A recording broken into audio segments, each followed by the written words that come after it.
What's up, nail geeks, and welcome back for a new Ethereal Lacquer collection. I am stoked to be presenting this to you guys. We have an 8-piece set that is inspired by the Studio Ghibli movie Spirited Away. These are so good and they are just spot on for their inspirations. I myself am not only a massive video gamer, I'm also very much into anime. Again, that's where the whole mage thing comes from.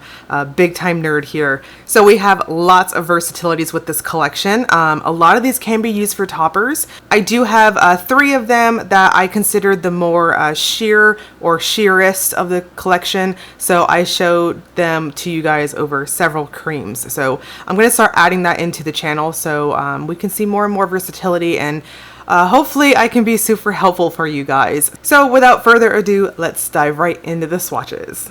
And first up, we've got River Spirit. This is described as a light aqua base with copper to green shifting shimmer and hollow flakies. So this is a very, again, pun intended on every single one of my ethereal videos. She just makes the most beautiful ethereal polishes. The way she does her shimmers are just magnificent.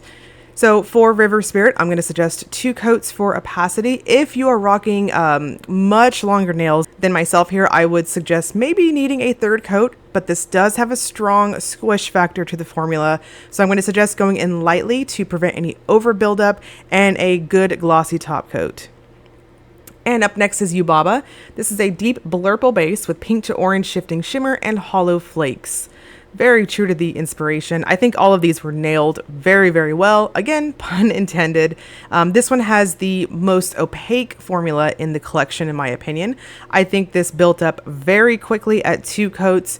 Again, it has a somewhat squishy feel to it, but I think the formula is definitely on the heavier side for how the brush strokes feel. So I'm going to suggest going in somewhat light and not overworking it, because it is very, very dense on those brush strokes. So go light, prevent over buildup, and I think you're going to be good at 2 coats across the board. This one does dry down flat, so I think a good glossy top coat once again. And next up is Haku. This is a steely blue base with intense green to blue shifting shimmer and holographic flakes. This one is, well, it's one of those polishes that I thought I knew what it was going to look like when I saw the bottle. And then when I wore it on its own, I took my hand away from my painting area and I was just so shook. It was very beautiful. The shimmer, not so much the flakes. I know that's really what takes your eye's attention like first, but that shimmer in the background is very nice. It's got this very emeraldy sort of green, but it does absolutely shift over to that nice steely sort of blue at angles. You can kind of get an idea of that on my full hand shot here. Overall, very, very nice. Very rich, dense formula here too. This one dries down a touch flatter than the others, so I would suggest a slightly more plumping glossy top coat. And next we've got Chihiro. This is a warm pink base with green to blue shifting shimmer and hollow flakes.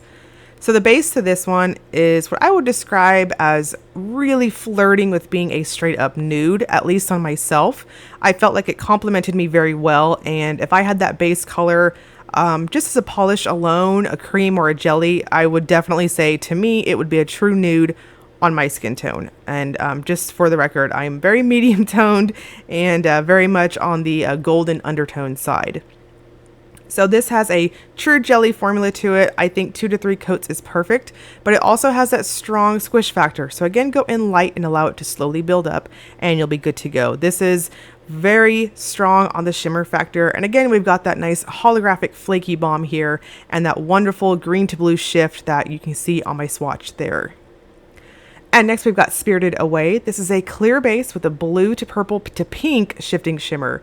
This is one of the ones that you can wear as a topper, or you can wear it alone for a transparent glowy look. So I thought on the first and maybe second coat when I was working on this that I was like, well, I think maybe I prefer this as a topper. But when I went in for that 3rd coat, again, go thin because there is a strong squish factor here. I was just smitten and fell in love with it. This is so strong on the shimmer. And I think whether or not you are rocking falsies or if you have natural nails, long, short, whatever, it looks so good. It's never going to be built up to full opacity, but it is so wonderfully nude, and it's like lingerie for your nails. It's very, very pretty. So to continue on with my experiment for what this one can look like, I chose to show you guys what it looked like over a white cream, a purple cream, a blue cream, and a black cream.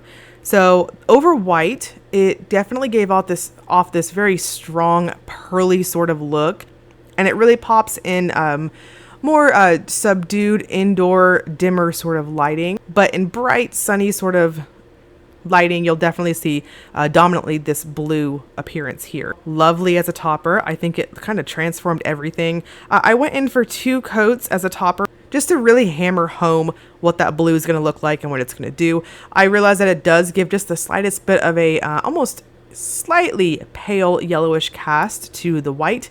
It takes away from the stark whiteness of the cream. And next up is 6th Station. This is described as an ocean blue base full of an intense red to orange shimmer.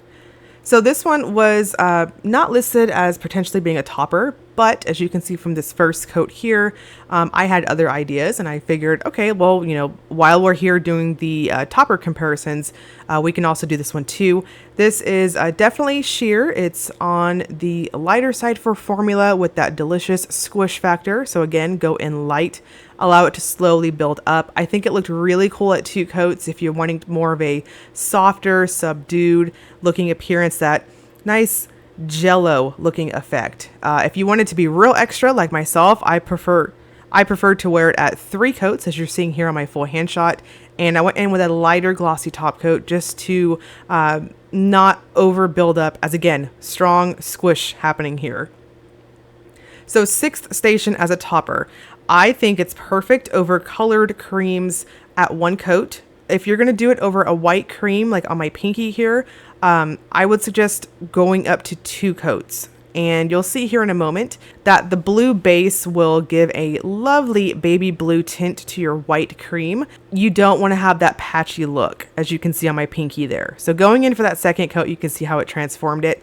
Now, mostly you're going to see that strong reddish sort of appearance from that shimmer and an easy shift over to orange at angles. And last is Now Go and Don't Look Back. This is a soft and sheer lavender base with a hollow aurora shimmer that shifts green, aqua to purple and has a very subtle holographic effect in direct lighting. I love this one. Love, love, love. This one and probably Haku are my top picks for the collection. This is just beautiful iridescent goodness here.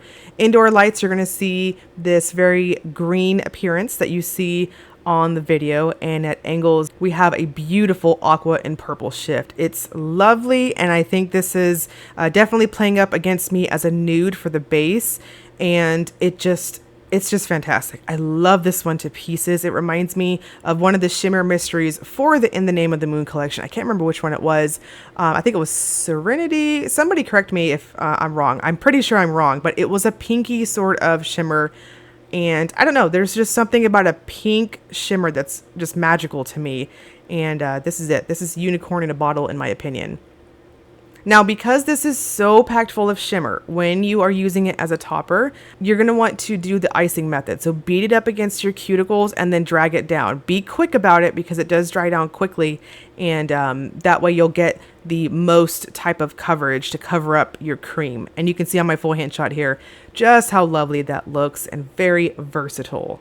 And lastly, we've got No Face. This is described as a charcoal gray base with small holographic flakes and large particle red to orange shifting shimmer. So this is very true to its inspiration again. I personally thought that this character was hella creepy. I don't know. There's just something about this blob with a mask that doesn't have a face. I don't know. It was creepy. So this is definitely deep, dusky, mysterious, if you will.